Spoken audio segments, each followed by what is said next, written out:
What's up, people? We'd like to welcome y'all to our brand new episode of the Less of a Man podcast. We got the whole crew in today for a very exciting episode, but of course we want to start this with our mental health check-in. So I'm just going to go around the room.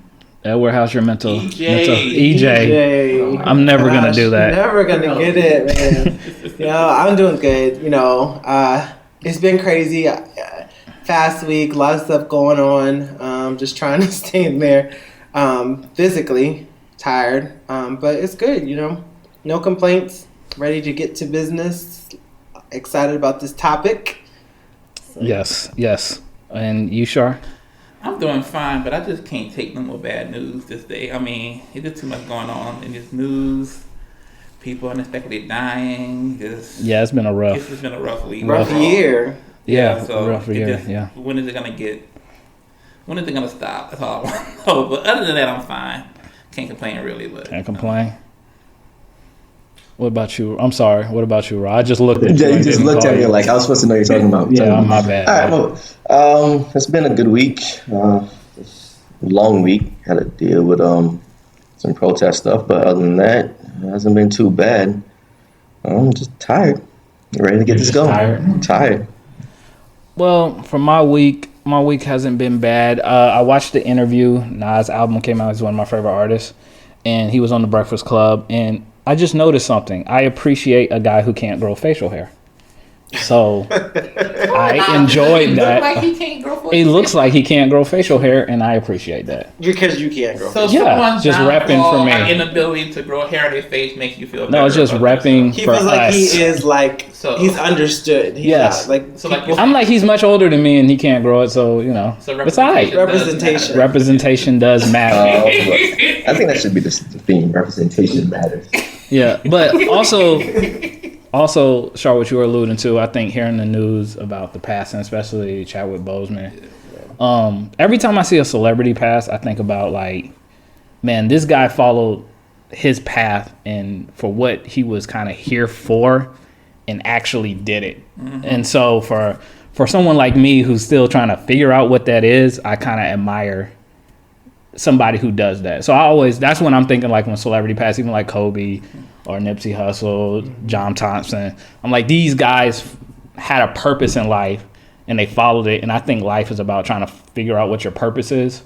So that's how I view it when they kind of pass. Mm-hmm. Would you agree? Yeah, I think for him, he really did live like he was dying. And that's kind of because he knew. And he just said, I have a short amount of time on this earth and I need to maximize this time and do what I need to do. Because when you think about the amount of movies he's done over the time that he knew he was diagnosed. Yeah, the 4 years that he knew. Was absolutely amazing. So. And also just think of the impact Black Panther made. Mm-hmm. For him, this is why it's kind of a huge deal what you're saying, especially for the Black community, what that represented at that time. It was powerful, man. Mm-hmm. It was huge. It was a movement. Huge film. Yeah.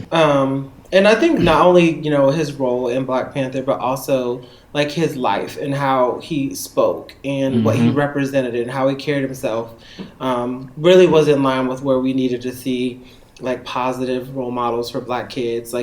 You listen to the, interviews, you listen to his speeches, you look at, how it was portrayed. It's always in a positive light and always such a really good example for young kids to aspire to. And then I think with that role with the, Black Panther, that was just a monumental film for Black people to see that we could be heroes, superheroes. Right. Because we are represented throughout, superhero land, so to speak, but not to have a movie of that magnitude. Yeah, and then comic books are not very diverse. If you kind of look at it especially the old times, they're not very diverse. So for us to have that big and what that meant, I thought was huge, man. But on top of that, the movie was really good. Yeah, it's a Marvel movie. It's going to be good anyway. But it was a great. It was a great movie. Marvel's movies had movies that weren't great. The Thor first two weren't great movies. I like the first two movies, and that's fine. So then maybe they made it just for you, but that's fine. But we have to say also, not everybody are comic book fans, and I think everyone, from our culture, whether you love comic books or not, embrace this film. So it kind of went beyond just a comic book. It was almost like a cultural movement. No, it was a cultural, and it's going to whoever, because I've seen some people say that they want this to be the only Black Panther film. That's not going to happen. They're going to make a Black Panther 2. They've already okayed it. They already greenlight Black Panther 2. And I was just thinking, man, the person who has to replace him, that's rough. And it should not be Michael B. Jordan, though. Well, the funny thing is, I thought Michael B. Jordan, but you can't do him anyway because he was in the first one. Yeah. So I was saying Zuri, just propel her into the limelight now. Because, I mean, she did become Black Panther at one point. She does, but how do you explain that? I think you still need to still continue his story because Storm is still a big person in the Marvel universe. But then who are you going to get to replace him, though? The problem is he's going to be replaced. I mean, it's been done before, you know what I'm saying? So it wouldn't necessarily be something unusual with those movies. Right. If you don't even look at like the past of anybody passing, remember when we were kids in the Batman movies, it was Michael Keaton, George Clooney. Like it was 007. They had different actors play. So it's going to happen, but whoever takes his place is going to be extremely difficult. Yeah. So speaking of difficult, so we're gonna try to have just buckle your seatbelt. we're gonna try to be very responsible and empathetic to have this conversation. We're a little different than other podcasts that kind of have this conversation because we have our resident person who is in law enforcement as one of our members. But I think for Black people's relationship with police officers, it's always been rocky. It's never been like a really good relationship, even as kids and how you're taught. I know me growing up in Stone Mountain, there was always this place, Pine Lake. And my mom would always tell me, especially when I was driving, do the speed limit at Pine Lake. Make sure you go to Pine Lake, you get out because the cops are racist there. That's what, she would always tell me. And even before I learned how to drive, she gave me the book, Driving While Black. And I couldn't learn how to drive until I finished this book. So what I'm saying is Black people always had an apprehension with the police. So we kind of want to just dive into it and, just get a better perspective. But I wanted to start off raw. Why don't you tell the people what made you go into law enforcement? Well, what really made me go into law enforcement was the same thing that we were talking about earlier. Representation matters. So I grew up in New York. And law enforcement is a predominantly white profession, especially in the North. So you have a lot of white officers in your community and you don't see too many Black officers. You don't feel like you're being represented correctly. And I felt like I wanted to do that because I always saw law enforcement as a noble position, but I also wanted to be in the neighborhood that I grew up in the neighborhoods I grew up in. You know what I mean? Like mainly Black people and dealing with Black persons, people of color all the time. So yeah, that's pretty much why I went into law enforcement. You said you always saw it as a noble profession. Is that what you said? Yeah. That's interesting because I don't think I ever did. Well, I don't think growing up I saw it as that. I kind of did because I'm from the country and we knew who our cops were. So they were family in certain cases. So I didn't really have that fear for policemen until I came to the city. So, and that's my story that I always tell, that I always, like Rawdon said, thought of cops as being your friend. So did something happen in the city that made you? It's not that something happened in the city. It's just that I guess my mom, having been, because she moved to Georgia before we did, I guess her experience at that point kind of, and even the people that she was living with, kind of prompted her to kind of prepare us for the possibility of being harassed by police officers. I mean, overall in my life, I've had positive experiences with cops, except for like one time.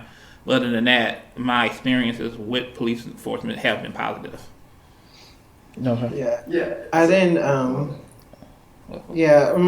I had a couple of different experiences with law enforcement and police. The town that I'm from originally, it's predominantly Black. It's Springfield, Tennessee. And where I live, they actually ended up moving the police station right in the middle of that area. Like they literally took over a duplex and they created a police station there because there was so much crime. in that area. So that was a very different experience than when I was living on military bases, which I think also military police, it's a completely different dynamic. And there, I didn't feel threatened by military police. I don't feel like they are shown as giving or using it as much excessive force or kind of as like what we are seeing nowadays. It was just a very different, like it was never like, I never felt like they were scared of me. So I felt like, they were comfortable with policing the areas that they're policing because they're used to it. Military, you have a lot of different diversity there. You get a lot of different experiences going through a military training and then going into police for there. So it's a very different kind of dynamic. Now, living in Pennsylvania, a completely different experience than living in the South. Again, it is mostly white people, and from where I lived in Carlisle. And Carlisle is surrounded by a lot of different areas that are in that area of Pennsylvania known as being kind of racist. So it's like it was very different. And that, I think when I lived in Pennsylvania, that's probably when I feared the most for myself, only because I knew how the area was. And so, if the area is kind of racist, then you also would think that law enforcement will have that bias. Yeah, absolutely. And Ro, were you saying something? I completely forgot. You completely forgot. Well, I think the problem is also, because this is what I tell people. Like, we could sit here and we can talk about any event, and of course people will argue about what this black person did for this outcome to happen. My problem is two-sided road, right? The cops have been abusing their power for decades, for years. Mm-hmm. So black people didn't wake up and just was like, you know what, profession, we're going to fear this one. Like, there have been stories. I have personal encounters. I'm assuming you had a personal encounter, EJ. Raw, I think you had a personal encounter? Yeah, I grew up during the stop and frisk era, so. Oh yeah, so definitely the stop and frisk. Wow. So I'm saying that we have. So I'm perplexed at when people act like we just hate cops just to hate cops, or I mean we don't hate cops, but you get what I'm saying. We're just angry at cops just because, and acting like no, it might not be you, Rawdon, but they have some responsibility of why they're here. So why we're all here and the relationship is the way it is. I wanted to ask you, how do you feel about, everything that's going on in the protests, the negative views now to a cop, being a police officer, also being black, kind of how is your view of everything that you're seeing now? So I get the whole aspect of being black and having a negative perspective towards police. You think about civil rights, you think about, the crack epidemic, you think about, the way that certain communities are policed. I get it. Interactions happen that are always not pleasant and that, can be determined a certain way. Some officers have in the past and probably will continue to have abused their power because not everybody does their job the right way. Right.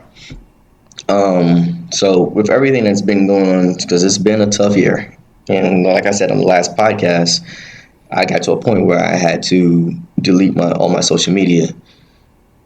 One thing is, I am a black man, and I don't look like a police officer outside of work. So I'm subject to everything else that could happen. Then on the other hand, I am a police officer.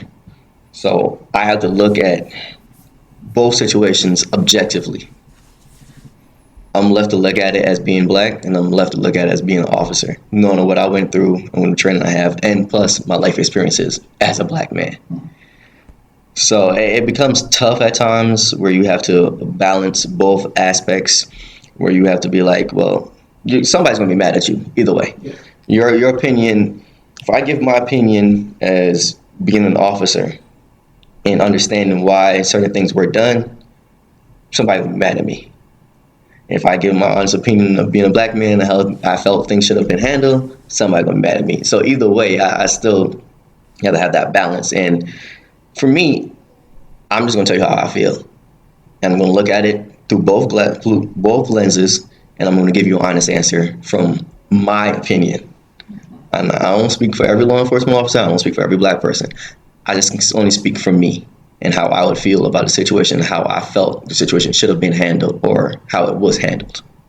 So out of curiosity, do you feel like you catch more crap from being a policeman or being a black man?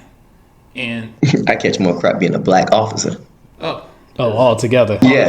It's a combination. Yeah, I've been called a race traitor. I've been saying I'm enslaving my own people. It's You're the no. What about what she say? You're the type of cop that kills black people. black people. That was glad y'all want to phone me. Yeah, I was like, I didn't even do anything. I didn't even say anything to that woman. And then literally, and you get all those things that people will throw at you, and you just take it and you keep moving. You take it and keep moving, because at the end of the day, you have a job to do, and you can only do the job to the best of your ability that you can do it at. And everybody that says anything about you don't know you outside of what they see you at work. They don't know me personally, so I can't take anything they say personally. Like I've had some stuff put on Facebook about me. Really? Yeah. Wow. Yeah. Can you share? Sure. Okay.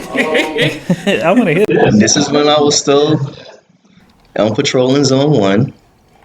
I People don't know what zone one is. What's zone? Zone 1 in Atlanta is on the West Side Bankhead, where T.I. talks about all the time. This post was posted.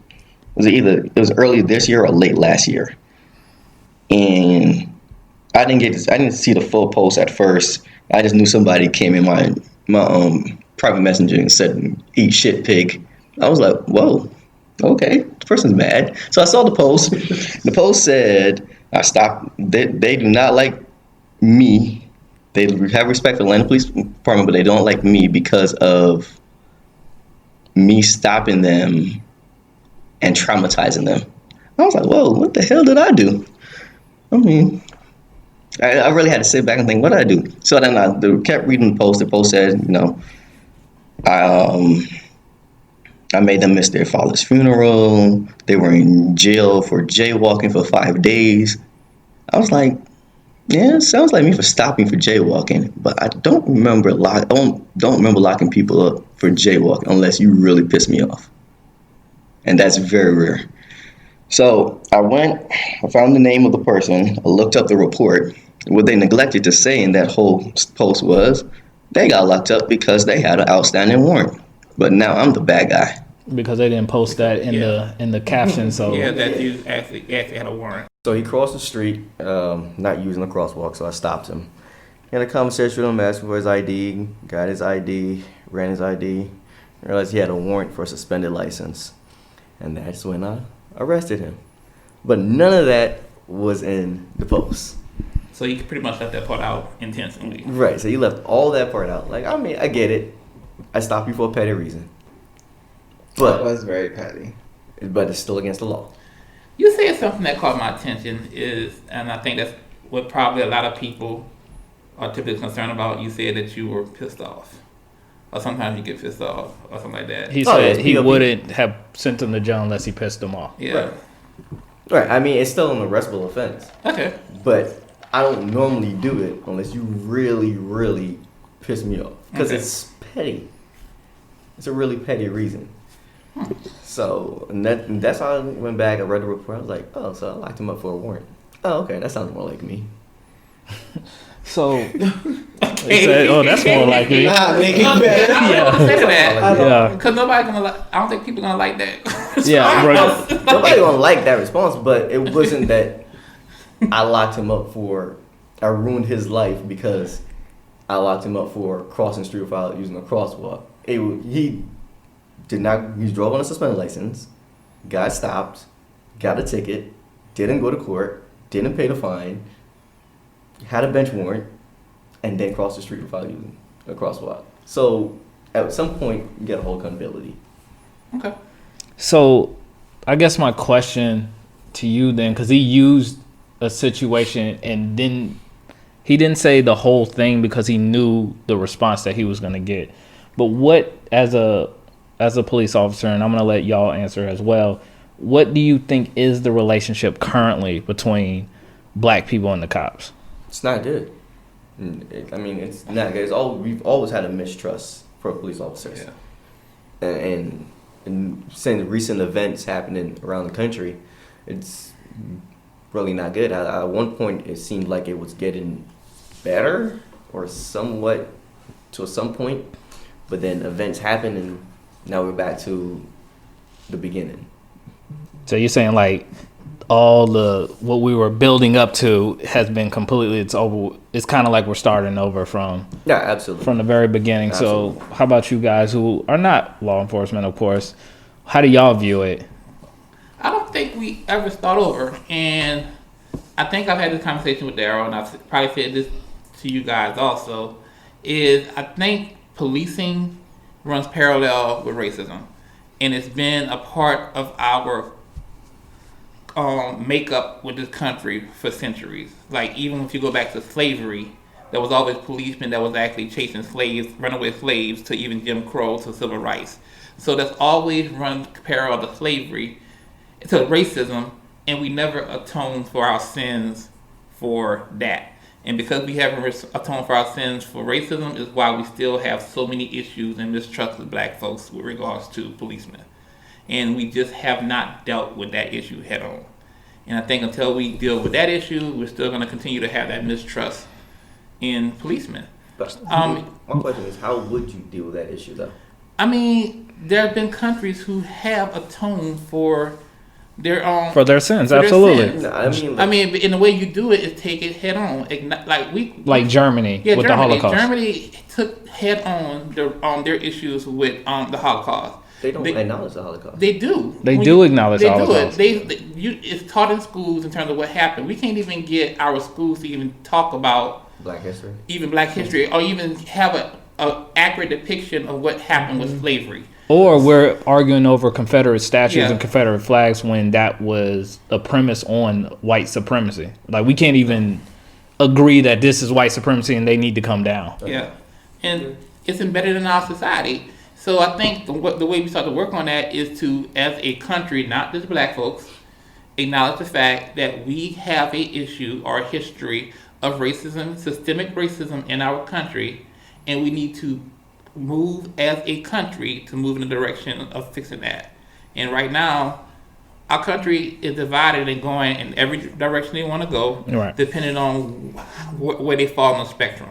So until we can even get to the point where we can even agree that there's racism in our country, we're never going to get to a point where we're actually going to be able to move forward, or black folks have trust in the policemen. So do you think that's more of people being on different sides of the spectrum because they don't want to have open, honest conversations and really have hard conversations about what is needed to be done? I think at this point, I used to believe that, and I'm sorry, but I really believe people know what's wrong and that they're intentionally choosing not to address the issue. That's where I'm at with that, because you can't have a situation with a 17-year-old boy with an AK-40, with his AK-15. AK-15.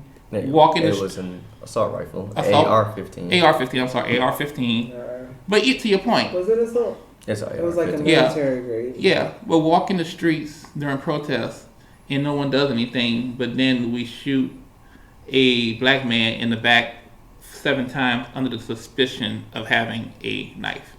And those are the disconnects that we're having with our country. And this is what black people are constantly asking themselves, why are we treated one way when we feel like others are treated differently? And it's because of that history that we have in our nation when it comes to racism. It's my opinion. I don't know. No, I agree. What about you? I do think it's a volatile relationship that we have, especially right now, considering what's happening. I think if you look at it on both sides, there's tension on both sides, right? So we have to try to look and try to understand why things are happening and the state of where they are right now. I think on one side, black people are just tired. Like, we're tired of excessive force. We're tired of like an overpresence of police officers in areas without actually giving us opportunities to change the dynamic of what's happening in our communities. We're just tired of being overlooked. We're tired of not feeling like people understand our reality or gloss over it. We're tired of people not acknowledging that there is still racism and that the system is not built to include us in it for us to be successful part of community. There's not great reentry programs in a lot of places, so people are cycled back into a system of violence, a system of being incarcerated, a system of broken homes. On the other spectrum, I think that we have the police officers who are also upset. They also feel a certain type of way of having to continue to incarcerate people, lock people up, feel like that they're being attacked. I think, yes, it's a people issue. At the root cause of it, it's a people issue because we have people that believe a certain way and people that believe that black people are less than. But we also have an entire system built on that premise, right? A lot of laws are really do target black people. If you think about it, the laws that are built about the crime bills and about, tough on, crime bills or things like that, they're not targeting white areas. Yeah, like stop and frisk in New York. Stop and frisk. They're targeting black areas with black people. And so it's just like a cycle of that. And I think that's where we are. And people have had enough. That's why you see the riots. That's why you see the protests. That's why you see the social injustice or whatever. Everyone's just at a point where they're done just trying to gloss over and move forward. No, you're right. And I think that what we're all saying is that with black people, we just have a mistrust for the police. And it's not only police. Police aren't the only system we have a mistrust for. We mistrust. We don't trust the government. We don't trust the medical field. That's why a lot of us kind of don't go. But I thought you brought up as Kyle Rittenhouse is the young man, and he was a 17-year-old in Kenosha, Wisconsin, that he shot 3 protesters, killed 2. And from the story what I read, because they charged him for first-degree murder, I personally think he will get off on first-degree murder. Oh, absolutely. If you see the story, he has a legit defense of self-defense. He has a legit for the crime, for the not the mob, but the crowd attacking him. Even on the second shot, he's on the ground and the guy hits him with a skateboard. So then he shoots. But he also, after he shoots, even the first shot, he's putting his hands up. The first shot, he's calling the police himself. The second shot, he's putting his hands up and 3 cop cars pass by him. So I think this is what Char's kind of getting, and Raw, I'm going to let you, respond to this, is that why did Jacob Blake get perceived as a threat when I've seen a bunch of articles that he had a knife. I haven't seen one article that confirmed he had a knife, but then I think people, when they do their opinion, they was like, he's reaching for a knife. Brian Urlacher even said it. Why the NBA standing up for this person? He was reaching for a knife. But I can't find one article that suggests he reached for a knife. And if he is truly had a knife, please let me know. I don't want to put out misinformation. Well, from what I read, the police officers allegedly, I don't know. No, they said he had one. They yelled that he had one, but I'm saying he didn't actually have one. I think it was in the passenger side floor, is what they said. But Ross sent me a picture. I mean, I don't know what it was. Yeah, in the picture he held something. But this is my point though. He was perceived as a threat with a hypothetical weapon. Right. This young man, first of all, he's 17 years old. So first of all, he's already illegal walking around with a gun. Not necessarily. He's not necessarily. Okay. So 17-year-old, he puts his hands up. The crowd is yelling to the police officers, he has shot someone. They're chasing him, yelling he shot someone. He's there, hands up, waiting for the police to arrest him, and they just drive past him. So what Shar is saying is, why does Jacob Blake seem as a threat, but not this young man? All right, so the whole Jacob Blake situation, y'all know, when it first came out, I called y'all, and we had in-depth conversation about how I felt about what happened. So I'm going to address this way. It's all hypothetical about if he had a knife or not. Even in the picture that I saw, you cannot make out what it is. So you are not 100% sure what it is. Unfortunately, that department did not have body camera footage, so you won't be able to determine what happened leading up to the aspect of him getting shot. my opinion, and this is just my opinion, he should never have made it back to the vehicle. And when I say he should never made it back to the vehicle, I mean they should have went hands-on quicker. There's a video of them fighting behind the police car, and then he gets up and he starts walking away. They tased him twice. It didn't work. But at some point, you got to go hands-on. Again, I don't know if they didn't go hands-on because he had a knife per se, because nobody's ever confirmed or denied he had a knife. And the only people that will be able to confirm that he had a knife would be someone that was out there. So I think they did say that they retrieved a knife from the passenger side of the car. I've heard it, but I've never seen it. But retrieving something from the passenger side of the car, and then having it is different. Right? It doesn't. He could, when he got back to the car, he could have tossed it to the passenger side. He could have had it, but we don't know because there's no video and there's no cooperation from anybody that was out there saying, well, he had a knife in his hand. They told him to drop it or whatever. We don't know for sure because there's no body camera footage, and the two videos that I've seen so far, one was on the driver's side of the vehicle when he got back to it and they shot him, and the other one is from a ways down the street. Mm-hmm. So this is the aspect where body camera footage would have came into play and would have been really good to have. Yeah. Now I know it's a smaller department, and being that it's a small department, not all small departments carry body cameras because, to be honest, it's expensive. It is highly expensive to have body cameras and to have them function at a high level. The resolution that you want to have them in, the audio and everything that needs to go with it, even to charging them, it's highly expensive. It's millions of dollars just to have body cameras. Really? So, but that's an expense. It seems like has to be had. I don't know the money situation. I think they're getting them now. But it's too late. It's too late now. But that has to do with their budget from their city council and whoever they have to go to, because we set a budget, we put things out. The city council has to approve or deny it. They can set their own budget for us.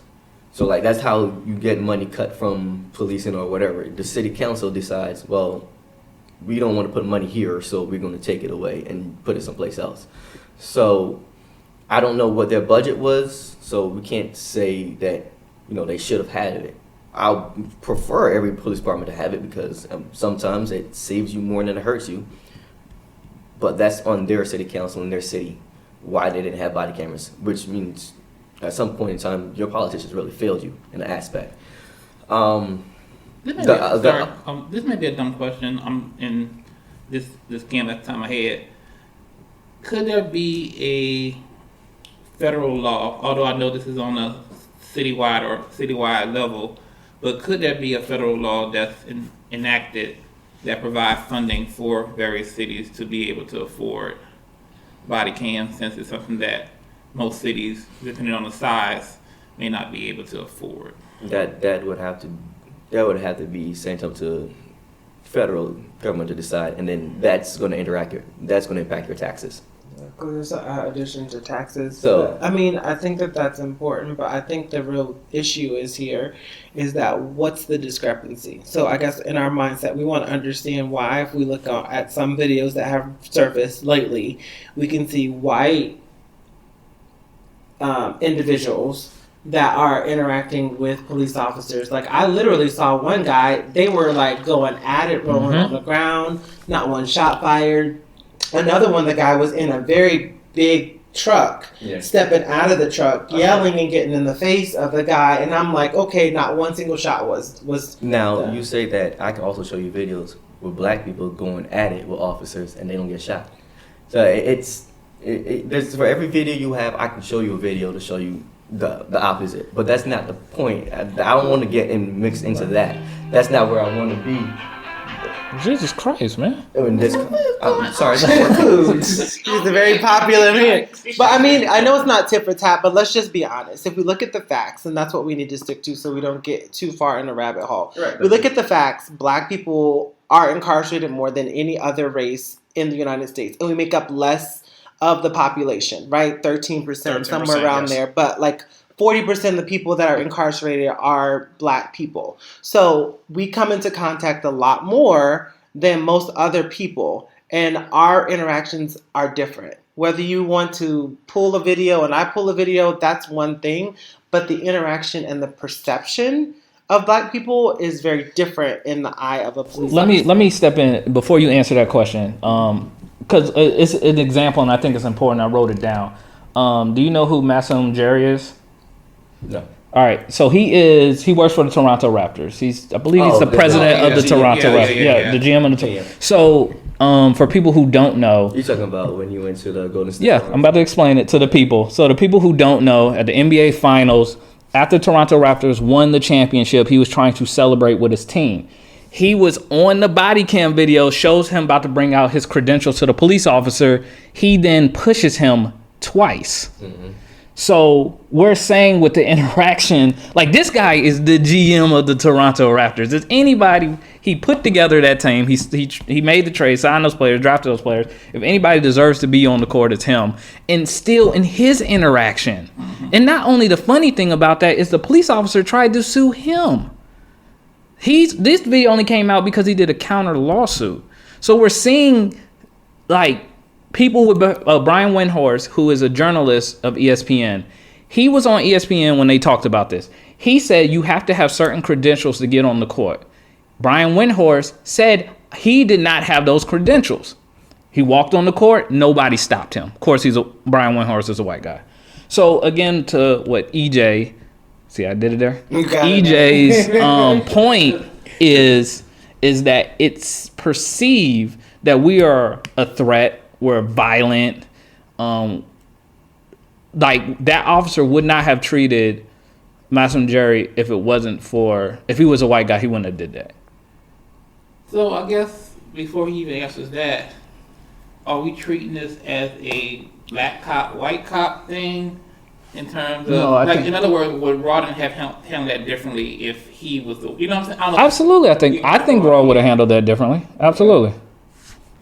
Because it's basically saying, black man with the nice suit, you still don't belong here. I got you. So at the end of the day, you're just still black. Yeah, you're still and why are you here? I mean, so let's talk about this. Law enforcement made up of people, right? Yeah. And people are still going to be people in or outside of a uniform. Right. And it doesn't matter, even at your own job, people are going to be racist there. Right. So my thing is, well, the only thing is the racist people in my job is people's lives not in danger. I get it. I understand that. And the thing is like, people are still people. People have their own views about life. They grew up a certain way, and they're going to still think a certain way. Right. Mm-hmm. There's no magical way to know what a person is going to think or what they're going to do. Anybody can lie during the application process. Anybody can lie during the interview. So it sucks, and it's really hard. And this is the part that really gets me, is because I know good officers of both black and white races. Mm-hmm. And to see someone do something outside of the norm that I know certain people wouldn't do, it's like, man, like, you just fucked us. It's like, so all this stuff that happens is like, so like even with this, with what happened with Jacob Blake, the first thing that we all said was like, damn, you just fucked us. Now we got to go out here and deal with these crowds and deal with people throwing shit at us, throwing water bottles, throwing bricks, shooting fireworks, doing all types of stuff at us because of what you did. Mm-hmm. Right, but it's not even just one incident, though. It's just a history of lots of incidents. But I was gonna. I think a lot of people are just getting. Oh, go ahead. I was gonna ask, do you feel like, because when these situations happen, the first thing I see before I even know what the situation is, cops, friends that we know are on Facebook defending this. Mm-hmm. Do you think cops feel obligated to kind of just already go to their fellow policeman's defense? Well, again, this is my opinion. I like to wait for the facts. I'm not going to go either way. I don't like to go either way on most subjects. I like to see what happens first, because I know at any given time anything can happen and you can be perceived as being a bad guy, and then they release the body camera footage and you're like, well, see, I did what I had to do. So some people on both sides, everybody jumps to conclusions. Mm-hmm. I was just thinking that. Everybody jumps to conclusions on both sides. Nobody wants to sit back and really wait and see how it's going to play out and see the evidence that complies to go with it. So you can make an educated argument either way. And so to jump on either side without full evidence is reckless. Right. Okay. And so, and I'm gonna say this: I was guilty of that. I'm still guilty of it because when the Jacob Blake thing happened, I was upset by what happened, and I called one of our frat brothers. It was like one of the first person I called was Hobson. Shout out to the Woke and Restless podcast. Woke and Restless podcast. So, and his podcast is more political than ours, and they really dive into stuff like that. So I didn't call him, we text, because we talked about two different instances that happened. We talked about the Louisiana shooting, and we also talked about Wisconsin. Which I want to add that no one media-wise is covering the Louisiana incident, Right. and which is interesting to me. Maybe because that one's more one-sided. I mean, because Well, you think about it. That's what I'm getting to. Yeah. It's not as controversial as the Kenosha shooting. Yeah. So, my aspect from the whole situation, seeing the first video, was like I said before, they should have went hands on. Point blank, period. He should never gotten back to the car. Should have went hands on. You're never going to be right in this job by public view. They're always going to see you do something, and not everybody in the public is going to see you as being right. Let me say that. You're going to jump in, you're going to do something, and everybody's not. Some people won't agree with it. But at the end of the day, in that situation, he wouldn't have been paralyzed, and you would have had to have a different conversation, per se. So, to answer your question, Daryl, people have strong opinions on both sides. And we just go to each other's. You go to the corners, and we start battling it out instead of talking or waiting for the full facts. And I guess that's to expand on that, because I don't want this to turn into a white-black issue, because I can honestly say that we do have white allies who do agree with our position in terms of they feel like there is truly issues with how black people interact with policemen. However, what's frustrating is that it does seem like, to your point, everyone runs to their corners whenever something happens, and it always seemed like it's straight down the racial line. So I can never understand, from my perspective, why white people just cannot see the issues that's happening as just wrong. They can't, because the funny thing is that if there was, let's say, in your neighborhood right now, a lion was just prowling the neighborhood, right? They would try to do every humane at first way to capture this lion, right? You don't know what the lion did. We know the lion is pretty dangerous, but they're gonna try every humane thing.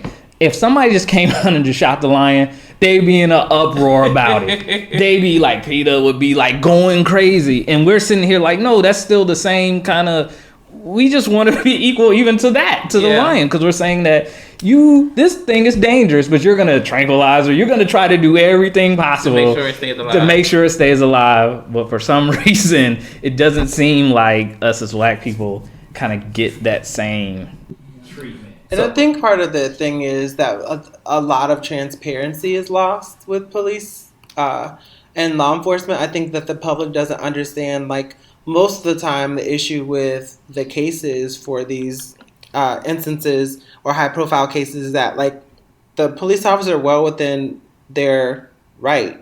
Like, most of the time their actions align with what is legally acceptable for their job title. And I think that there's a lot of education that needs to be done there, and I think there also should be some reform in that respect. But I think that's why people are jumping into either parts of the conversation, because they don't really understand. Like, right. I don't even understand. So I always do try to come from like a perspective of, okay, well, I understand what happened. It pisses me off. Like, why does this happen? What are some of the things that we can look for? What are some of the things that we need to be having discussions about so that people understand when we're interacting with police officers that this can be perceived as a threat, or if you're doing this, this can be perceived as a threat. So we can have different outcomes. Also, how can we work with law enforcement so that when they're policing in our communities, like there's a better interaction, so we have better conversations and outcomes in the future. I would say after having a conversation with Rawdon, and I never thought of it this way until I heard him say it, is that we could have as much police reform, because I'm all for police reform, but we could have as much police reform as we want, but it won't matter if the laws on the books are still the same. And well, isn't that what the reform is about? Yeah, the Changing the reform is law. not necessarily, because you never mentioned anything about law. Everything you mentioned was about policemen making their changes and us interacting with policemen. Well, but you that's- never mentioned anything regarding changing the law. Well, that's just one thing. That's one thing to educate people. I think that's if we talk about police reform, we can't talk about police reform without talking about laws. That would just be asinine to say, okay, police reform, let's talk about interacting with people. Like that obviously is a. But I don't think that everyone. So yes, I feel think like you the do, laws. but I don't think everyone thinks about changing law when they speak about police reform. So Yeah. that's my thing. Yeah. It's like, okay, so we can do police reform, but we have to do criminal justice reform. Period. I mean, that's a part of it. Yeah. That's what has to be done. I mean, The whole system. Yeah, I Talked mean, about laws that are on the books, we have to really look at them and evaluate laws that are on the books from 1800s. Year that have not changed. That haven't changed in year 2020. Right. So, I mean, I could walk down the street and see you cheating on your wife and lock you up. Yeah, that's Yeah, it's crazy. that's hilarious. Daryl is excited about Yeah, that. yeah. We ain't talked about this one. I just want to see somebody get arrested for cheating on adultery. Yeah, for adultery. I just want to physically see it, and then I'm fine with it. Then we can change so the my law. thing is with that, like we've had conversation. Me and EJ have a lot of conversations. And, They're always and heated. always heated. Because he always never understands what I'm trying to get him to answer. Right. And he answers a completely separate question. Because most of the times when you ask me a question, you want a black and white answer, and there's no black and white. No, I want an answer. explanation. I can't give you an explanation to every instance because circumstances are depicted by the person inside of that circumstance. But I guess that's our problem. I though. gotta break that down. Okay. So, because if I'm in that circumstance, I handle things differently than Morge will handle that situation. Right. So there's no one train of thought for policing because everybody's emotions are different and you perceive things differently because of who you are.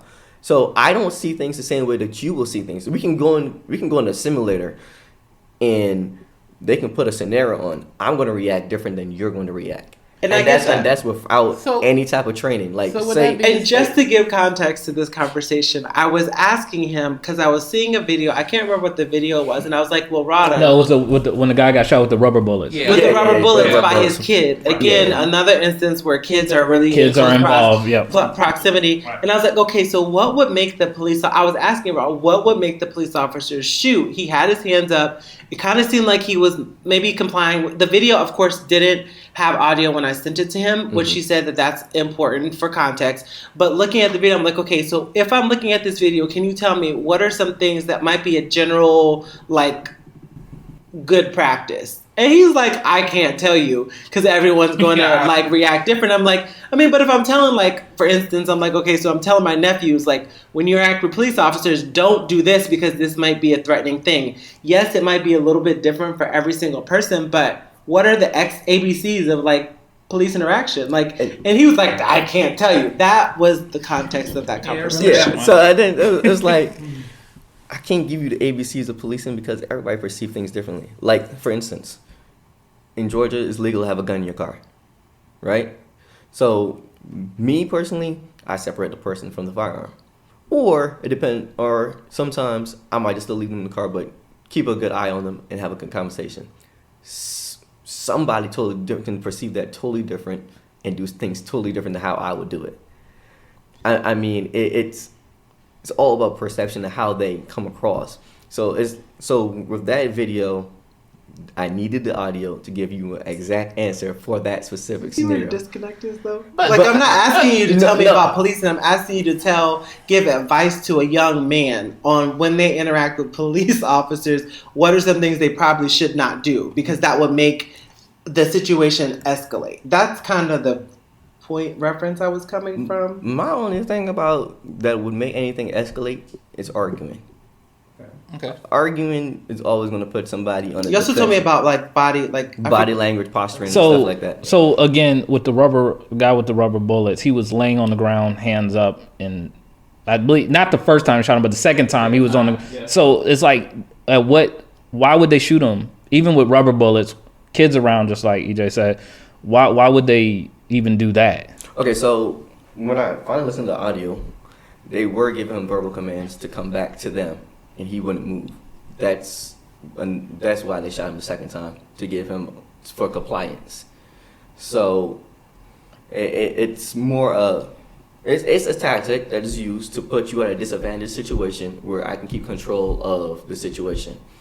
So you're saying even though he's laid on the ground, hands up, y'all don't have control of the situation? I still don't have because okay. So for instance, if I leave from where I'm at to walk towards him, I still don't know what he may have on his person, and all it takes is a quick second. That's true. I mean, I get that, and police officers have to live that, have to think that way. I get that. So for him, in that instance, they wanted him to crawl back to him where they can, somewhat keep control of that situation, from seeing his hands, seeing his movements, and seeing what he may do in that situation. So that's why it was important for me to hear the audio, because if I just watch it, I'm like. But do you feel like that was just a little too much? Me? I don't think they gave him enough time to comply. Okay. That's how I feel. Okay. So I don't know how they perceived it in that instance, Right. but I feel. I'm not asking you to tell, because you can't speak for other cops. Right. So in that situation, I didn't feel they gave him enough time to comply to crawl backwards. That's like the same thing with tasing somebody. You tase somebody, they lock up. You gotta give them enough time to come out of that lock, Right. so they can put their hands behind their back. I think. But sometimes when adrenaline is going, you it forget. just goes. You forget, and it goes really quickly. So, so for instance, giving you an aspect of how to interact with the police, there's no ABC. I mean, I prefer you. If you don't argue, maybe. But then again, but that's the problem. But then that's the thing. You don't know how that person. So then we should be on guard every single time, Because did you But see here's the the video thing, with the one guy that was? I think we're going the wrong direction. Yeah. No. Well, I think we're going the wrong direction with this, because I kind of get what he's saying. Like, all of us in here will probably respond in a proper manner in terms of trying to respond to the police. From Rawdon's perspective, the part that I think we don't want to recognize is that there are people who are out there with the intent to harm. And there's no way to differentiate those people. I'm not saying it's fair. I'm just saying it's a reality. So it makes his job harder, but it also puts all of us at being discriminated against as well. And I don't know what's the best solution to that. You know what I'm saying? So it's like, but I think that's to his point. He was saying then we should always be on defense guard. then. To be honest, I'm a police officer. I'm always on guard. Yeah. But I feel like we're not helping the situation. If Right. both sides are on defense now we're just open for something to happen. Outside of being a police officer, when Okay. I'm driving down the street as a black man, I'm always on guard because I don't know how the other person is going to interact with me. Yes, that's what I'm. Isn't that nerve? That's nerve wracking. It is. I mean, I get it. I understand. That's what I'm saying. I'm trying to come to you on both sides. I understand being frustrated with wanting a direct answer of how to interact with law enforcement, but I can't give you that exact answer, and then nobody can give you that exact answer of how to quote unquote interact with law enforcement on a daily basis, because you don't know how that person is going to perceive you or your actions. So now this is where it comes to the part of excessive force or whatever.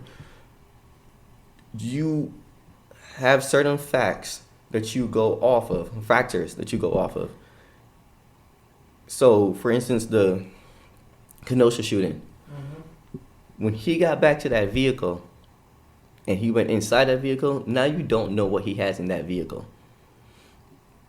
And that's what sent them into that response. Only one officer shot. Yes. But he One also person, because he was tugged the at one- the shirt at the last minute. He had his shirt and shot. Yeah, so it's like So he's pulling him back, and Mr. Blake is pulling towards the car, and that he starts shooting him. That's where it gets. I feel like that's where you like. The most I get it because the unknown is what. that So is what we're exactly looking right. at, if we're looking at and we're looking and assessing from a police eye, what you're saying is the unknown is what I'm going to react from. Yes. Because at the end of the day, my life is on the line as well. Yes. Right. And I can understand that to a point. Right. Right. So after the first shot, maybe even a second shot, like But 3, 4, 5, 6, and 7. like. So I'm gonna tell you. There's a person's not. I'm gonna tell you something right now. If you are allowed to shoot one time, you can shoot 100. If you are justified to shoot once, you can shoot 1,000,000. That's the whole thing. You are trained to shoot until the threat is stopped. So when you're trained to shoot, send a mass. A lot of people talk about shooting in the leg, shooting in the arm. That takes precision shooting. It takes time and practice to do it. In a high stress situation, you are not going to be able to do that. And if you shoot somebody in the leg, there's a main artery that you can rupture, and that person can still die. So There's lots of artists. Yeah, but what you're saying, and when you make But that you're comment, so close. we argue about you shoot until the threat is gone, and even that's subjective. So does that mean dead? Does that No. mean Normally it the means guy's normally it means- incapacitated? Like Normally, when it says shoot to the threat is gone, it means that person's on the ground. It doesn't mean that person is dead. It just means that he's on the ground, and now you're back in an advantageous situation where you can control that situation. It doesn't always mean dead. So go ahead, finish real quick. So that's the aspect that comes into it when a lot of people talk about, like, you know, why he didn't just shoot him one time. On adrenaline and all that stuff, you don't know what that person is going to do. And that's how you're taught. Shoot to the threat is down. And it doesn't always mean dead. It just means that you're back in control of the situation. So, what can you talk about? What is the training of de-escalating the situation?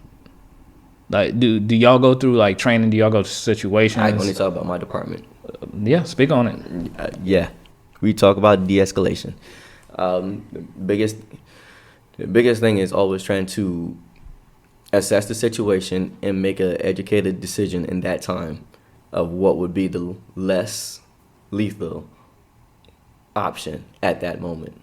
Now, you can go to 60, but at some point you got to bring it back down to 0. Explain what. So going from 0 to 60 is like going from a common situation, then you escalate it up to the highest level, which is probably having your gun out. At some point in time, you got to try to get it back down to 0. De-escalation is always, you try to talk it out. You can try to de-escalate with your weapon out. You always talk like, hey man, don't do that. And show me your hands, do this, do that. You give them direction. Now, if they don't start complying, then you have a decision to make. You have to determine in that situation, what is your best option? What is your next move? Right. So, sometimes when you have your weapon out, you could try to hold them at gunpoint or whatever, or low ready, which is, have your gun down a little bit, and you wait for a second unit or help to get there, and then you go to another option, being a taser or somebody going hands-on or something like that. But your biggest thing is always trying to talk and being verbal and giving commands and trying to get them to comply to your commands without having to use any type of force. And you're saying that each department does this differently, basically. Yeah, I mean, most departments that I know of teach de-escalation or trying to get compliance without using force. But it's not always feasible. And I don't know every department in the country how they do things. And is this in your department something that they do annually, or is this just like when you're doing your initial training? No, we do it annually. We go to in-service every year. And we also have to take a de-escalation class for Gypstick. Oh, a de-escalation class. It's 5 hours long. And it's boring. That's interesting. Sounds like it should be more. Yeah, that's very interesting. How do you feel about the term defunding the police? And I'll let all of y'all speak on this as well. Defunding. I don't believe it's the best way to do things. If you start defunding the police, then you start having departments do shortcuts, which means is less training, less community programs, less officers. So it's not. I don't believe it's the right way to go.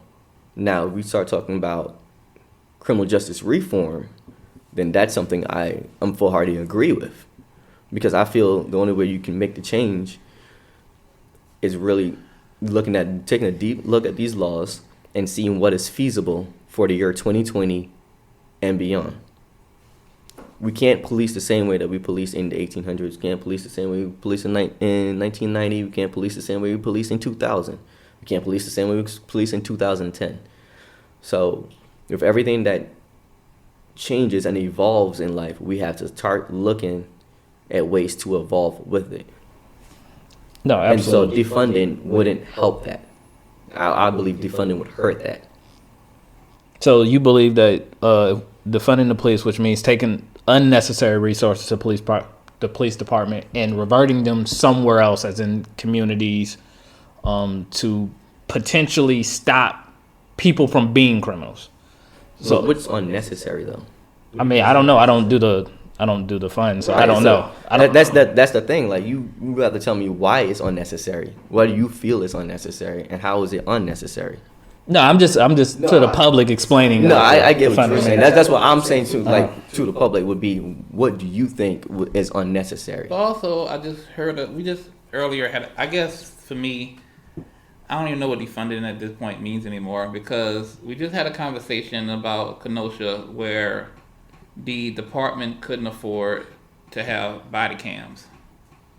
But then at the same time, we're talking about allocating resources that may or may not be there depending on what part of the country or which police department you're looking at.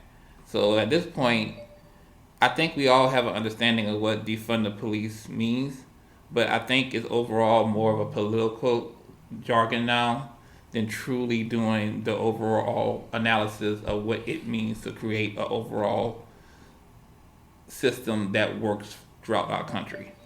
I mean, that's kind of where I'm at. I just think that no one really truly have a true plan, period, of what it takes to make sure that we as Americans, both black, white, or whatever, can live in a society where we truly are safe. And I mean, I would disagree. I think that there's lots of communities that are not really noted for their work in crime, namely Chicago. Chicago has multiple programs that are really targeted toward putting resources back into those communities that do not have, which we know that violence is usually attributed to the lack of opportunity.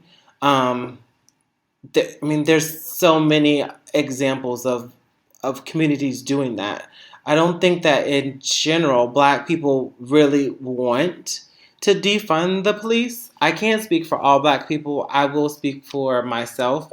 I think when we say defund, we're saying more of less presence, less of a presence there, meaning not being over-policed, right? Because I think that the feeling is that we're over-policed, we're over-engaged, and we would like for it to be a community that we feel safe in. I don't think that black people feel safe in communities that are over-policed, but we have to also talk about other things. And I think when Daryl was talking about defunding and allocating resources, I think we need to start thinking about adding programs in, number one, for people that have nonviolent offenses that have to re-enter into society after years of being incarcerated, and they have no opportunities, right? So when you get out of jail, it's not going to be easy for you to get a job. It's not going to be easy for you to kind of reestablish yourself in society. We need to start gearing resources toward programs that which we show are successful with,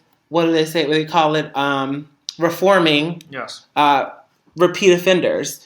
Of course, I feel like there are some types of, offenses or some types of like crime that happen that are more geared toward like a mental condition or mental health, which you're not necessarily going to be able to reform. But the ones that we can, a vast majority of them, I feel like there's not the resources there to kind of set them on the right path. So that's one of the things. You just mentioned Chicago.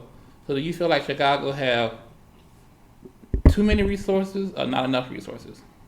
I feel like they have resources that I feel like they're doing something. So the biggest thing for me is that Black people always try to say, oh, well, Black people aren't even doing things in their own community to try to combat this. And then they bring up Black on Black violence. And that's the whole like other side of the conversation when we talk about needing to do police reform and all of that. Those are two completely different conversations. No way am I going to be able to go up to a Blood or a Crip and say, hey, don't be violent anymore, right? In my community, don't sell drugs in my community. Those are not like laws or things that can be changed easily, right? So when we have those things, that is a completely separate conversation than when we're talking about reform, we're talking about reentry programs, we're talking about laws, we're talking about the interaction between police officers. There's two different conversations that require two different ways of approaching it. But at the same time, those the items that you're calling out require resources. So you can't separate Black on Black crime and reform, because in Chicago specifically, Black on crime still exists, and because of that, you need resources to deal with that. So that's why I asked the question.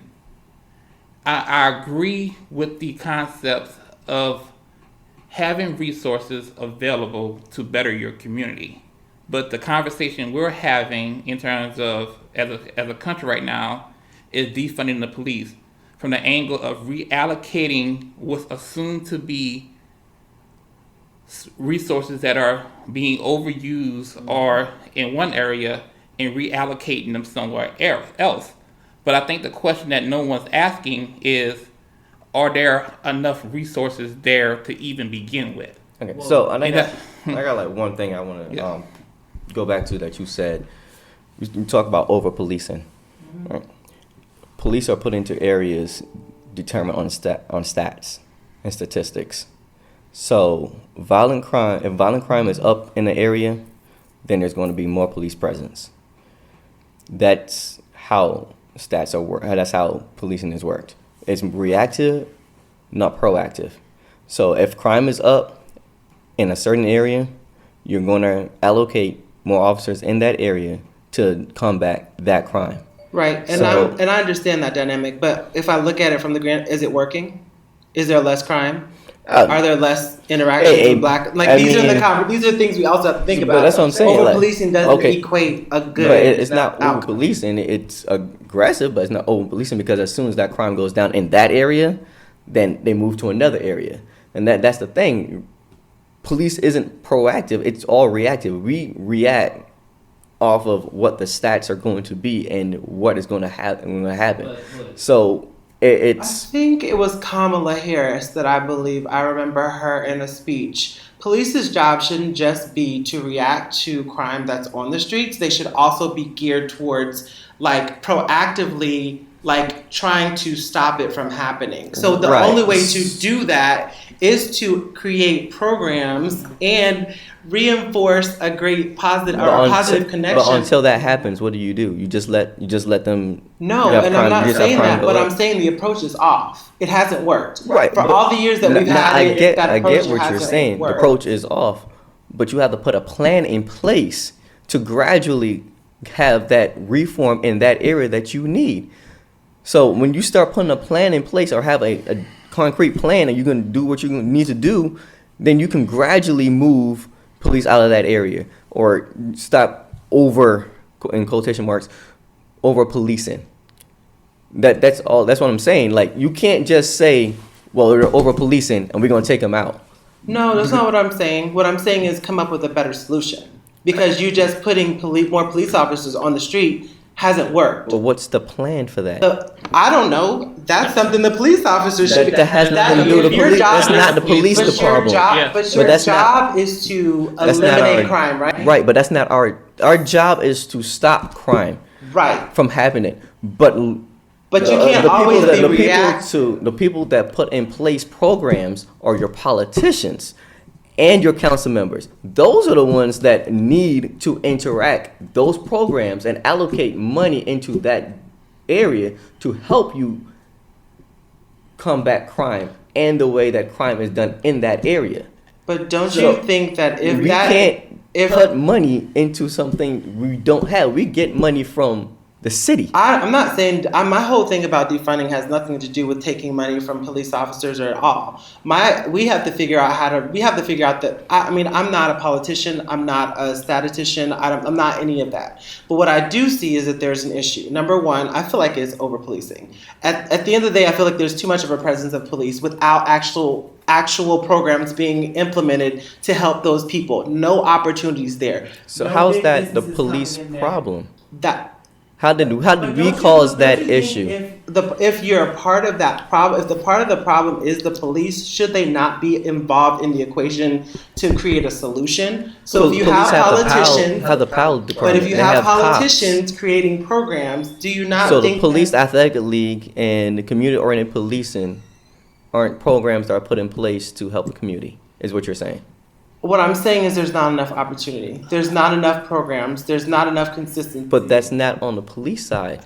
And I'm not saying that. What I'm saying is, and I think you're missing my point, I think that police involvement is crucial. It is absolutely needed. So while yes, politicians create those programs, allocate resources, they do the structure of it. Right. It also should be the police's job and opportunity to also align with those and have that presence. And I totally agree with you. We don't see the politicians day to day. And so we see police officers. So my thing is, with that being said, then you would need more money in the police budget. Hold on. But that's not my point. But I'm telling you, that you would need more money in the police budget for officers to be out there and get engaged with the community in the way that they would need to get engaged with, which means you need to hire more officers so that when those officers go out there and get involved in the community, they are able to enforce city, state, and city and state law. So I have no problem with you saying we should be more engaged in the community. I am 100% with that. 100%. But it's hard for officers to do that, which I know several officers love to do it, because we had a wonderful program in the city of Atlanta that was spearheaded by officers that went around to barbershops called Cops and Clippers, and they went around to the neighborhoods, and they did it on their own, and they spoke to the community. They did that. They chose to do that on their own without the help of the department or without the city. Okay? So if you want it to be more of a majority thing, it's going to cost you money. And I don't have an issue with defunding. My thing has never been defunding. Well, I think my issue has never said that we're going to be able to do this without money. So I mean, maybe you're talking right. So that's not my point. No, I get your point, and that's why I was saying, I'm just explaining to your point what would needed in that point. But I get what you're saying. Like, we need to really align with the community and get to know our community. Right. That more community-oriented policing, like back in the 70s, when we first were able to be allowed on police departments, that's what we did in our community.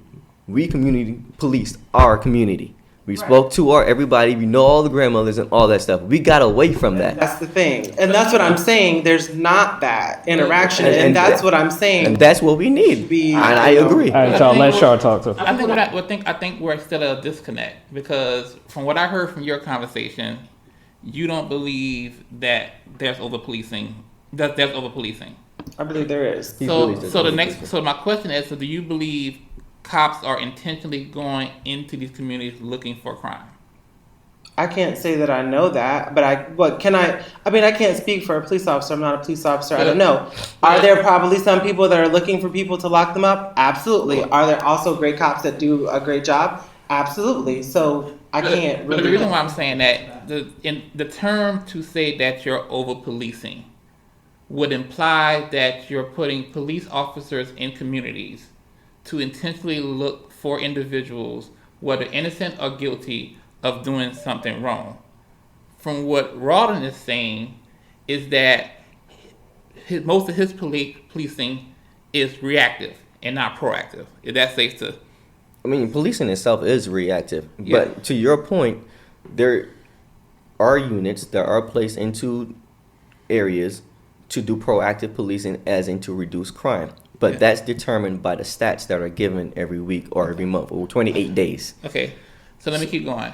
So I think the disconnect is, and what I said earlier, is how our country has defined the definition of, have defined defunding the police. And maybe I'm wrong, but it seems that everyone is assuming that the resources that are currently available within a random police station, they have more than enough resources, but those resources are being used in the wrong way. And then based off the conversations I've heard, it seemed like that's not the case.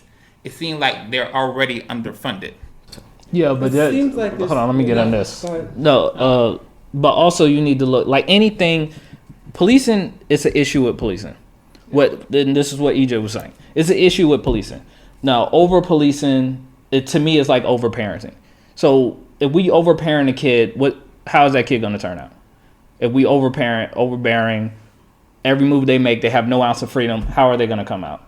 But I don't think that's a good example. No, it's a great example. But because when the police officers come into these communities and they view, because they're these high crime areas, like you said, they become over aggressive to the citizens in those communities. So even somebody who's not a criminal, who's just there, is getting the same treatment as a criminal would. So what I'm saying is, regardless if they're funded or not, there is an issue there. Right. So because there's an issue there, everything should be looked at. And I'm not even talking about just police. I'm talking definitely the laws, the politicians, but police are not, the citizens need to be looked at as well. But the police are under that umbrella as well. So when they say, for me, when I hear defunding the police, and I'm not for defunding the police, it's an overview of that to make sure the right funds are going to the right place and they're using them appropriately. Like, we've seen them defund schools.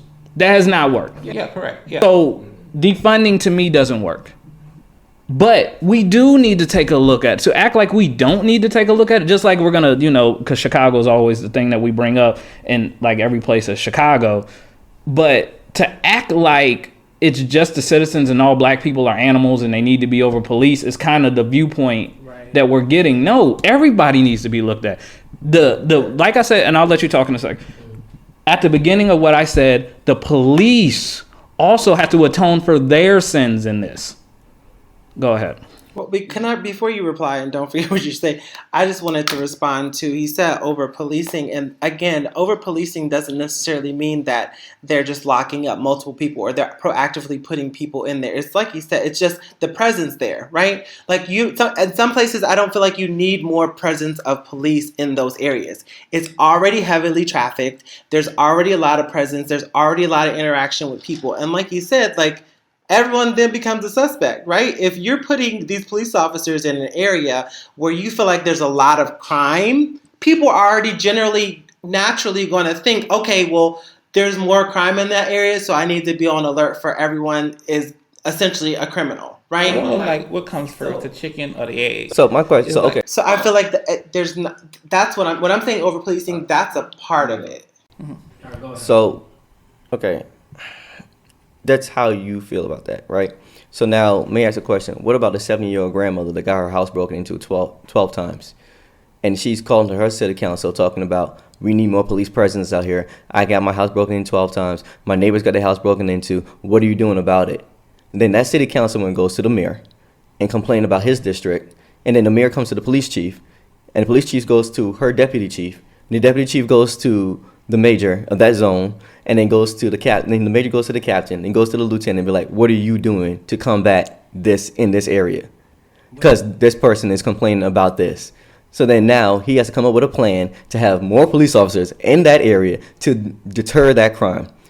But do you need more police in that area, or do you need to be more strategic in how you are putting where you're putting police? But that's the thing is Exactly. it's all about being strategic. It's also having police in a certain area and during a certain time to do certain things. Right. And then which is going to constitute as over policing. No. Because it's going to be the same. It's going to be the same amount of people that would normally be in that zone that patrol that area, and then you're going to have extras to do strategic work. So it's going to seem like over policing, but it's really just reacting to a stat. And then that's how everything trickles downhill. Somebody complains, it goes to the higher level, comes right back down, and then you push numbers. Because everything is as like every job, this is a numbers game. Right. Everybody wants their zone to have the least amount of crime. They wanted to be like they wanted to beat last year and say it's less of crime in this area than it was last year, and then that whole process covers what we consider over policing. Yeah, but I don't think that's our definition of over policing. Just presence of.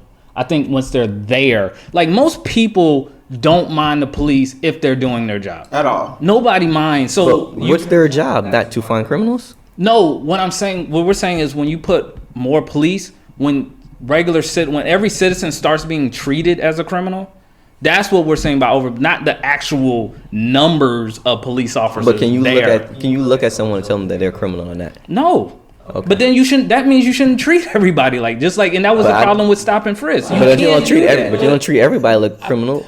We are arguing over two symptoms and not looking at what the diagnosis is. And I think that's where we're getting caught up. I think over policing is a symptom. I think the other part, what you're talking about, is a symptom, but we never want to deal with the diagnosis of asking why over policing is needed. At the same time, why is the grandmother's house being broken in 12 times? Because both of those are important. Because I think we can't ignore that we're not saying black people are animals. Let's clarify that. Yeah. There is a reason in the history as to why these communities are the way they are. We all around the table knows that. The side effects is what we're arguing over right now. And that's what we keep doing as a country. We keep arguing about the side effects and do not want to do anything to actually try to fix the problem. We talk about Atlanta. Atlanta has been run by who over the past 60 years? It's been our own. So while we sit here and talk about it, what have our own politicians done to fix their community? This is our own. These are black politicians running this city. So the question is, if we know what they need, why haven't the laws and the protocols been put in place to fix that issue? I mean, I think that it's really not just something that can happen locally. You might have pockets that have reform happen in certain areas, but in a large scheme of things, if the overall law of the country isn't changing, you can't expect that there's going to be a big change in every single city in the country. But what are we doing to change those laws? But more importantly, I'm talking about us as black people. What are we doing to change those laws? When we go to the polls in November, are we just voting for the president, or are we voting on every level for someone that's going to represent you correctly in your area and help you do reform in your area and beyond? Are we just going to vote for Biden or whoever, and then all of a sudden, when nothing changes, we get mad again? Or that's the thing that we also all have to look at. Historically, we do not turn out for our own council members, Congress, Senate. We do not vote for that. And that's what we need to change our mentality on, is starting to vote for that. Start going to council meetings, start going to state legislation meetings, so that we can actually start implementing laws that we believe should be on the books and taking laws off the books. That's what we need to do. That's something that it drastically needs to happen. If we really want change, that's what we need to do. And all three of y'all know I am for police reform, because we can't police the same way that we've been policing all the time. And that's my point, and I don't feel like it's changed. And that's why when you're explaining the way that they police in these areas, to me, you have not changed it, and it still doesn't make crime any less. And that's what I'm saying. I'm not saying that it's right. Right. I'm saying that it's wrong. No, I'm just saying giving that. I'm giving you examples of why it's done and how it's done. So my thing is, we have to get out there and vote. And I don't mean just vote for the president. We need to vote for our council members. We need to vote for our judges. We need to vote for our sheriffs. Hell, vote for our coroner. I mean that's true, but honestly, yeah, I didn't even vote for that. Honestly, like if you think about voting right now, and you think about the political parties, and I don't want to get too far into that, we're not really political. But can you please tell me a candidate that you feel like speaks to you at a local level? Give me a name of one candidate for any local office that you feel speaks directly to you and the issues that you feel are important. Me? Yeah. None. Exactly. And that's the point. That's the problem. We aren't seeing candidates that we feel like are in a direction or saying the things that we want to have. And that's why we have to demand better of them. That's true. We have to demand better of our council members. We have to demand better of our senators, our state senators. We need to demand them we need to make them hear our voice. Are you running and for make position? them. No, I'm not. Yeah, it sounds like you running. Are you running for mayor? No, I'm not running. I'm not. We just write them in. Y'all know I'm not political, but I'm just saying, like, honestly, this is what we need to do. We need to make them understand that if things are going to get better, we need them to be better for us and not be out here trying to line your own pockets, get fucking contracts from other people and doing all types of dumb stuff. Well. You need to be out here looking out for the people in your community, not only the 5-year-old or the 70-year-old. You need to look out for everybody in between. If you really want reform for these individuals that get out of jail, you need to start putting these programs in place. And maybe this me just being just negative, but I think politicians want to keep this just from a local level and even from the national level. It works if we are all divided. And I think that's what we don't realize. They want us to not come together. Because think about if we as a country would come together as one unit and be on one accord. Like, we really can control the world that we want to live in. And Absolutely. And I know that sounds like we are the world type. I mean, it's the truth.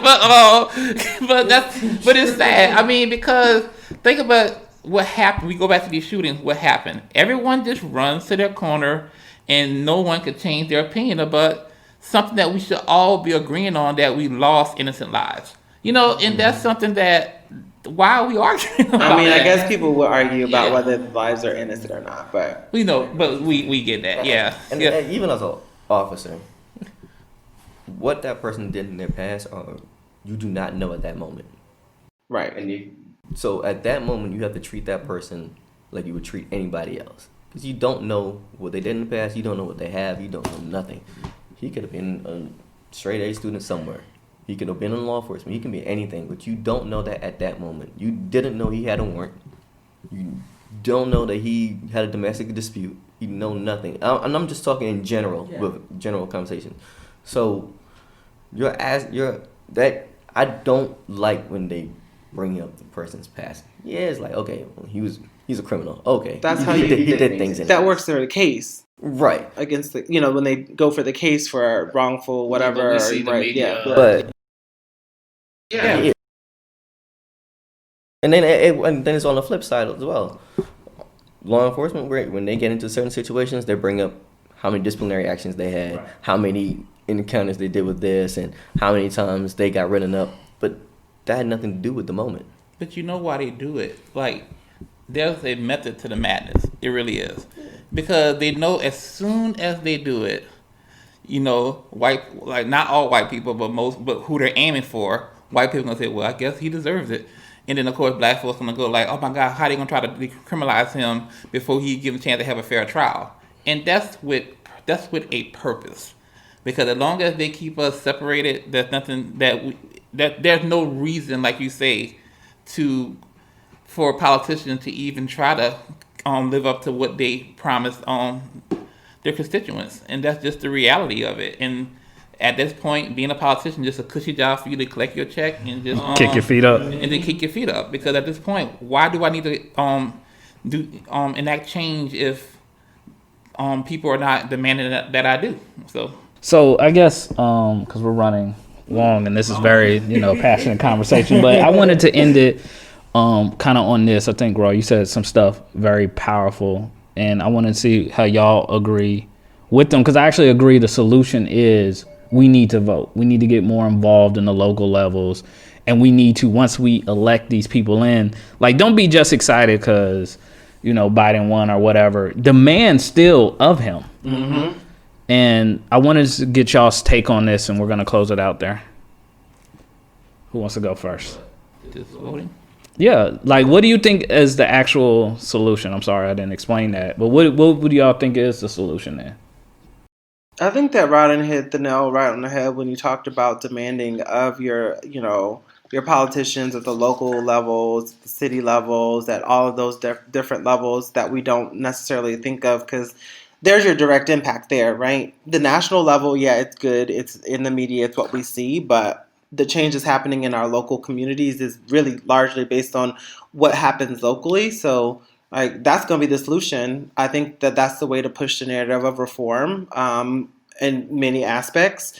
And then I also think that we also need to work with police officers so they understand how we like to be policed. And these police officers need to work with us so they can understand the communities that they're serving. So I think we just need to be able to get to a point where we can work together. And I think we'll see some changes. I mean, like I said before, education is the biggest thing, and we need to be educated on both sides. Mm-hmm. You need to understand why officers do what they do, and we need to understand why the community have a healthy fear of us. It goes hand in hand. We need to work together. We need to implement things where we can have open and honest conversations and nobody get their panties in a bunch and get upset. Like today. We need to be able to do these things, because without these conversations, we will get nowhere. Everybody's just going to be in their corners, and then nothing will get changed. And then, yes, we have to demand better of our politicians. We definitely have to demand better of them, because they come out for shock value. They do a couple photo ops. They walk the streets, say Black Lives Matter, and then go back home and do nothing to improve the lives of their community. That's my take on it. I don't even know how I want to go with this. I want to take a moment to talk specifically to the white Trump voter. What? Wow, that took a turn. But the worst. And the biggest con that you have been fed through your life is that even though you are poor, living paycheck to paycheck, like possibly everyone else in this country, you have been tricked to believe that you are somewhat better based off of the color of your skin. While Trump and other politicians are living it having made in the shade, you are still trying to figure out how to pay your light bill. Jeez. So, with that being said, be smart, vote for your interests, and listen, regardless if it's Democrat or Republican. Search for the candidate that you feel will truly make an impact on your life. Well, geez, thank you for making it political at the end. Thank you. I'm sorry, I had to go there. I don't know if you wanted or not, but I'm sorry. Well, that's gonna do for us tonight. Please just let us know what y'all think about this conversation. Let us know how y'all feel. Let us know if you guys have an idea about police reform. What does that look like? Do you believe in defunding the police? Mm-hmm. Just let us know in the comments what you guys think, and see y'all next time. Good night. Peace. Lord have mercy. Yeah.